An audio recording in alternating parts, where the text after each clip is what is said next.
ఆంధ్ర రాష్ట్ర ప్రజలను నమ్మించి ఒక్క అవకాశం పేరుతో ఆనాడు అధికారంలోకి వచ్చినటువంటి జగన్ రెడ్డి వైసీపీ పార్టీ ఈరోజు కేవలం 11 సీట్లకు పరిమితం చేయడానికి ఆంధ్ర రాష్ట్ర ప్రజలు ఆ నేత ఎవరైతే జగన్ రెడ్డి గారి గొడ్డలి సంస్కృతే కారణం అంటూ ఈరోజు చెప్పడంలో ఎటువంటి సందేహం లేదు. సైకో పార్టీ నాయకుడు జగన్ రెడ్డి గారి డైరెక్షన్లో నిన్న మాజీ మంత్రిగా ఉన్నటువంటి విడుదల రజనీ గారు మాట్లాడుతూ మా పార్టీ గొడ్డలి పార్టీయా అంటూ పత్రికా సమావేశం పెట్టడం చాలా హాస్యాస్పదంగా ఉంది.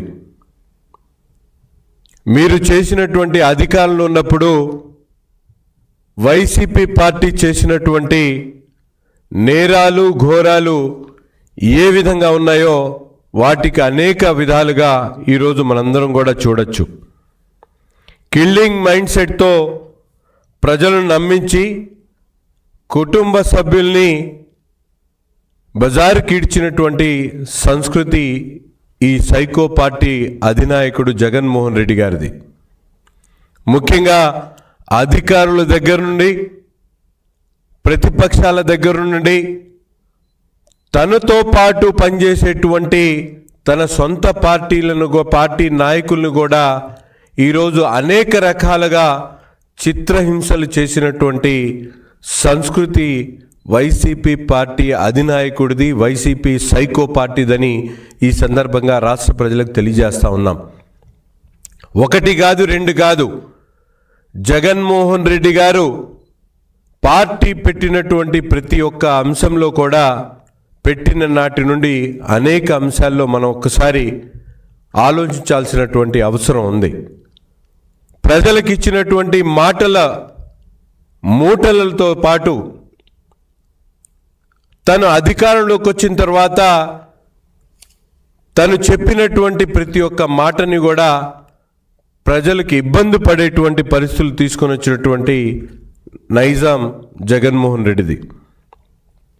తన రాజకీయాన్ని అడ్డు తొలగించుకోవడానికి తన సొంత బాబాయ్ ఉన్నటువంటి వివేకానంద రెడ్డి గారిని నరికి చంపినటువంటి పార్టీ నాయకుడు జగన్మోహన్ రెడ్డి అని సాక్షాత్తు తన చెల్లెలు షర్మిల గారు చెప్పినటువంటి మాట ఈరోజు ఒక్కసారి గుర్తు తెచ్చుకోవాలి. అక్రమ ఆస్తుల కోసం కడపలో పెద్ద దస్తగిరిని నరికి చంపినందుకు గొడ్డలి పార్టీ అనక ఏమనాలో ఒక్కసారి విడుదల రజనీ గారు చెప్పాలని చెప్పి ఈ సందర్భంగా కోరుతా ఉన్నా. మంగపేటలో బైరటిస్ గని కబ్జా కోసం బీసీ వర్గానికి చెందినటువంటి పారిశ్రామికవేత్తను హత్య చేసినందుకు గొడ్డలి పార్టీ అనకుండా ఏమనాలో ఒక్కసారి సమాధానం చెప్పాలని చెప్పి నేను కోరుతా ఉన్నా. పల్నాడులో తెలుగుదేశం పార్టీకి అండగా ఉన్నాడని, సానుభూతిపరుడుగా ఉన్నాడని నడి రోడ్డు మీద తోట చంద్రయ్యను నరికి చంపినందుకు గొడ్డలి పార్టీ అని పిలుస్తూ ఉన్నామని చెప్పి ఈ సందర్భంగా తెలియజేస్తా ఉన్నా. ప్రొద్దుటూరులో చేనేత కుటుంబానికి చెందినటువంటి ఒక నాయకుడు నందం సుబ్బయ్యను హత్య చేసినందుకు గొడ్డలి పార్టీ వైసీపీ పార్టీ అని చెప్పి తెలియజేస్తా ఉన్నాం. పరిటాల రవి గారిని కాల్చి చంపినందుకు గొడ్డలి పార్టీ ఈ వైసీపీ పార్టీ. దళిత డ్రైవర్గా పనిచేస్తున్నటువంటి సుబ్రహ్మణ్యాన్ని చంపి డోర్ డెలివరీ చేసినటువంటి తన శాసన మండలి సభ్యుడిని కొనసాగిస్తూ తన పార్టీ గొడ్డలి పార్టీ అని నిరూపించుకున్నందుకు ఈరోజు వైసీపీ పార్టీ గొడ్డలి పార్టీ అని చెప్పి మేము తెలియజేస్తా ఉన్నాం.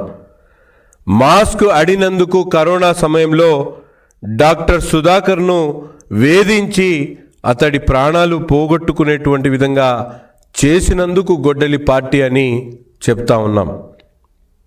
అక్కను వేధిస్తూ ఉన్నారు అంటూ ఒక 10 సంవత్సరాల బాలుడు అమర్నాథ్ గౌడ్ను నిలువున తగలపెట్టి చంపినందుకు గొడ్డలి పార్టీ అని చెప్పి తెలియజేస్తూ ఉన్నాం.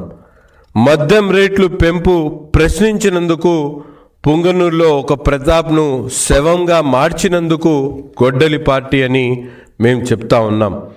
ఇటువంటి కిల్లింగ్ మైండ్ సెట్తో నిరంతరం కూడా అధికారంలో ఉన్నటువంటి 5 సంవత్సరాల